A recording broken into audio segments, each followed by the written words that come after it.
Assalamualaikum warahmatullahi wabarakatuh.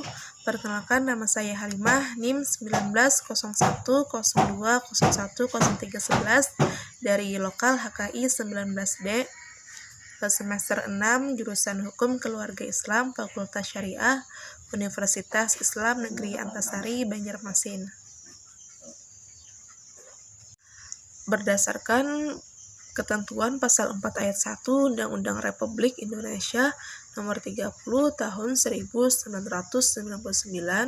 penyelesaian sengketa disebutkan bahwa dalam para pihak telah menyetujui bahwa sengketa di antara mereka akan diselesaikan melalui arbitrase dan para pihak telah memberikan wewenang, maka arbiter berwenang menentukan dalam putusannya mengenai hak dan kewajiban para pihak jika hal ini tidak diatur dalam perjanjian mereka. Pada jurisdiksi atau kewenangan hukum adalah satu badan pada arbitrase yang lahir dari instrumen hukum dan kesepakatan para pihak serta dalam prosedur peraturan bani arbiter atau majelis arbitrase berhak menentukan adanya atau keabsahan suatu perjanjian pada arbitrase. Suatu klausula arbitrase yang menjadi bagian dari suatu perjanjian harus diperlakukan sebagai suatu perjanjian terpisah dari ketentuan-ketentuan lainnya. Dalam perjanjian yang bersangkutan, adapun prinsip penyelesaian sengketa melalui arbitrase terbagi beberapa bagian, yaitu prinsip kompetensi, prinsip final dan binding, prinsip pengambilan keputusan, dan prinsip sidang tertutup untuk umum. Yang 3, syarat-syarat beracara di arbitrase, syarat arbiter, pengangkatannya, dan hak ingkar. Para pihak yang telah sepakat untuk menyelesaikan perkara yang sudah terjadi atau yang akan datang terjadi melalui arbitrase sudah memenuhi syarat. Saat terjadi persengketaan, pemohon berkewajiban mengirimkan sebuah pemberitahuan kepada termohon yang bersengketa bahwa syarat arbitrase sudah terpenuhi.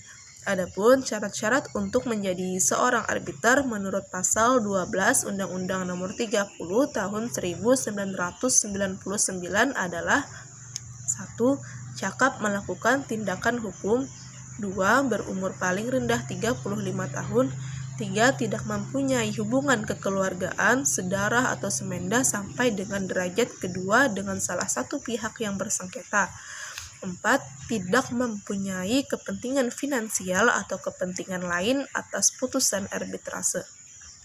5. Memiliki pengalaman serta menguasai secara aktif di bidangnya paling sedikit 15 tahun dengan ketentuan bahwa hakim, jaksa, panetra, atau pejabat peradilan lainnya tidak dapat ditunjuk untuk diangkat sebagai arbiter. Terhadap arbitrase dapat diajukan tuntutan ingkar apabila terdapat cukup alasan dan cukup bukti otentik yang menimbulkan keraguan bahwa arbiter akan melakukan tugasnya tidak secara bebas dan akan berpihak dalam mengambil putusan.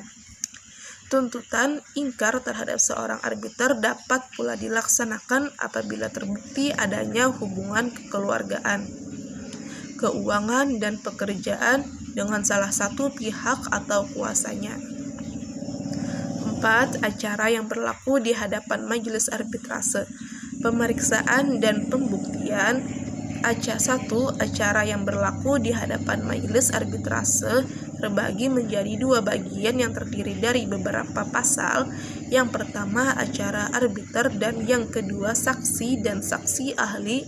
2. Tata cara pemeriksaan sengketa arbitrase meliputi semua pemeriksaan sengketa dilakukan secara tertutup.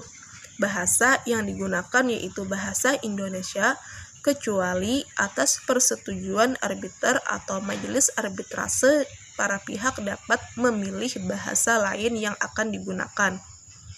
Para pihak yang bersengketa mempunyai hak dalam kesempatan yang sama dalam mengemukakan pendapatnya masing-masing.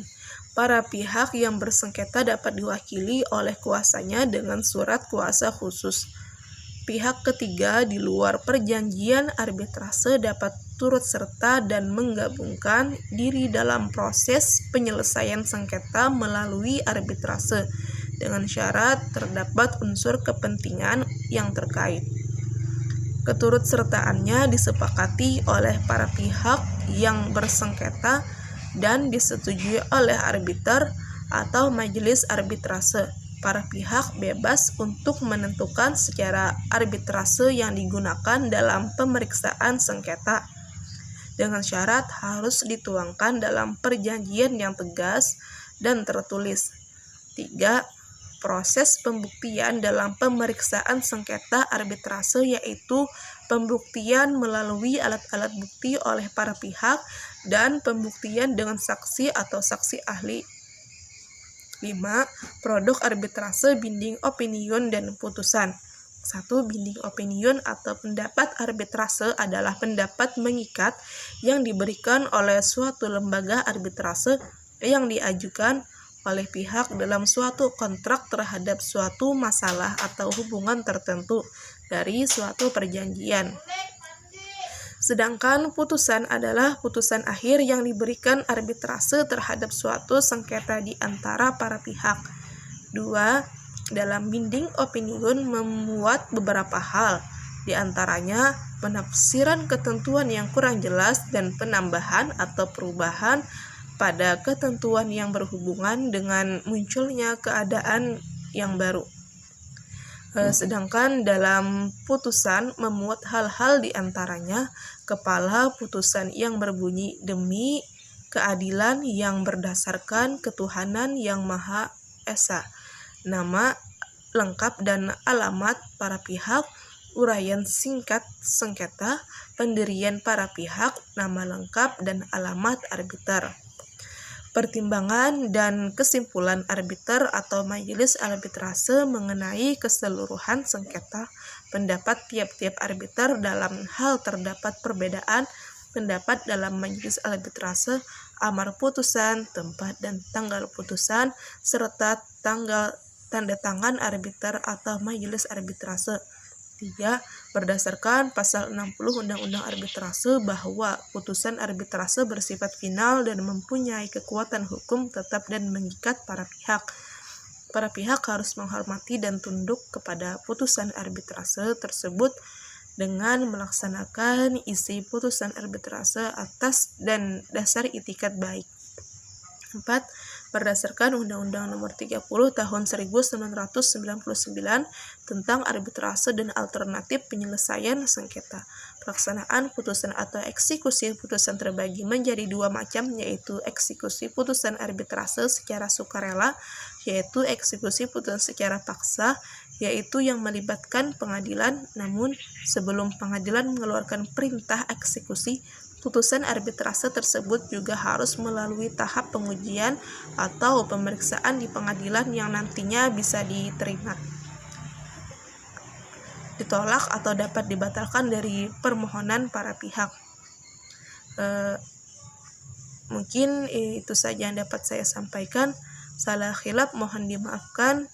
Wabillahi taufiq wal hidayah. Wassalamualaikum warahmatullahi wabarakatuh. Pembahasan yang ke-1 ada perjanjian dan penerapan klausul arbitrase. Pengertian perjanjian arbitrase adalah suatu kesepakatan berupa klausul arbitrase yang tercantum dalam suatu perjanjian tertulis yang dibuat para pihak sebelum timbul sengketa, atau suatu perjanjian arbitrase tersendiri yang dibuat para pihak setelah timbul sengketa. Sedangkan isi perjanjian arbitrase mencangkup hal-hal sebagai berikut. Yang A. Komitmen atau kesepakatan para pihak untuk melaksanakan arbitrase. B. Ruang lingkup arbitrase. C. Bentuk arbitrase. D. Aturan prosedur yang berlaku. E. Tempat dan bahasa yang digunakan. F. Pilihan hukum substansif atau material yang berlaku. G. Stabilisasi dan kekebalan bila relevan. Bentuk klausel arbitrase menurut Undang-Undang Nomor 30 Tahun 1999 sebagai berikut. A. Petitum di compromettendo. B. Akta kompromis dan penerapan. Klausel arbitrase timbul karena adanya kesepakatan secara tertulis dari para pihak untuk menyerahkan penyelesaian suatu. 2. Memberikan dalil-dalil mereka dengan baik. Kewenangan arbitrase. Kewenangan arbitrase adalah suatu yang dilakukan oleh seseorang dalam menyelesaikan suatu sengketa perdata di luar peradilan, yang didasarkan pada perjanjian yang dibuat secara tertulis oleh pihak yang bersengketa, sebagaimana kewenangan arbitrase telah diatur dalam Undang-Undang Republik Indonesia Nomor 30 Tahun 1999 tentang arbitrase dan alternatif penyelesaian sengketa.